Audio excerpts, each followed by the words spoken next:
So today I'm going to be talking through some things that you can do when you're bored at home, seeing as though we're all stuck in the house right now. Also, I'm doing a voiceover, so this might go really bad because I haven't done one in probably like a few years, and I've already filmed this and it's not gone well. So the first thing is to tie-dye. Danny and I did this like last week, I think, and it went really well, and the jumpers turned out very nice. And I also did vlog it, so if you want to see us doing it, that vlog goes up in a couple of days, I think.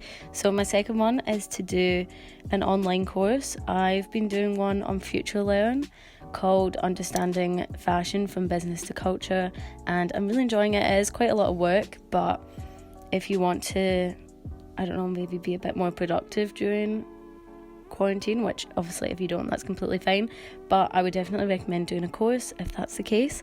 Number 3 is to have a Pamper Night. This night that I filmed, Danny and I put on face masks and then Zoom called our friends, and it was really fun. If you don't have any face masks, you could always just like go for a shower or something. I don't know, I sometimes like to do that to pass the time. Number 4, I need to stop saying okay, I just did it again. Number 4 is to play some games. You could play video games, you could play board games. I was playing Sims a bit. It was quite fun. Just any kind of games. Number 5 is to bake or cook. We've been baking so much recently and it's been really fun, and you obviously get a nice treat at the end. I also think the whole Instagram's been baking banana bread, so you could always hop on that trend. I don't know.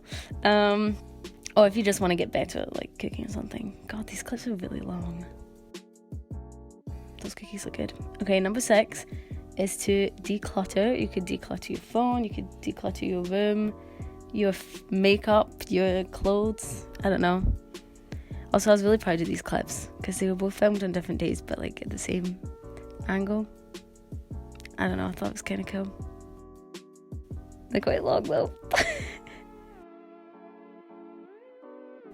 Okay, number 7 is to do some quizzes. We've been using this website called Sparkle, and it's a really good way to pass the time, and they have loads of different categories that you can choose from. Some of them are kind of educational, some of them aren't, so just, whatever you fancy. I really like the movie ones. And then number 8 is to do something creative. I've been painting quite a lot recently. I've been really enjoying that. I've been drawing clothes. You could just kind of do anything creative that you like doing. Learn a language. I've been trying to learn French. I've been doing it at uni for the past year, but I'm trying to, get a bit better because I wasn't that great. You could use apps. I don't really love the apps, but they're still kind of useful, and I would recommend changing your phone language to whatever language you're trying to learn, because even though you won't really learn a huge amount from it, you can still pick up a couple words. Number 10 is to cut and dye your hair. I probably shouldn't be recommending this, but to be honest, no one's going to see you for a while, so why not just do it? I'm going to be doing it in a couple of days actually, which I'm going to film. Number 11 is to listen to some podcasts, or you could always start a podcast if you wanted. I don't actually really know how to do that, but I feel as though it would be fun. I'd quite like my own podcast, but I don't think bless you, but I don't think anyone would listen to it, to be honest. But my favourite's The Girls' Bathroom by Sophie and Chintzia. Number 12 is to read some books. I know this one seems like kind of a basic one, but if you don't have any books at home that you want to read, you could always go onto like Apple Books and buy some, or I know they have some for free. Or if you're not into reading, you could listen to some audiobooks. I don't really like audiobooks, but I know a lot of people do. But yeah, that was all my ideas. I hope you guys enjoyed this video. I hope everyone's doing okay at home. Hopefully this gave you some ideas to do, and I'll see you in my next video.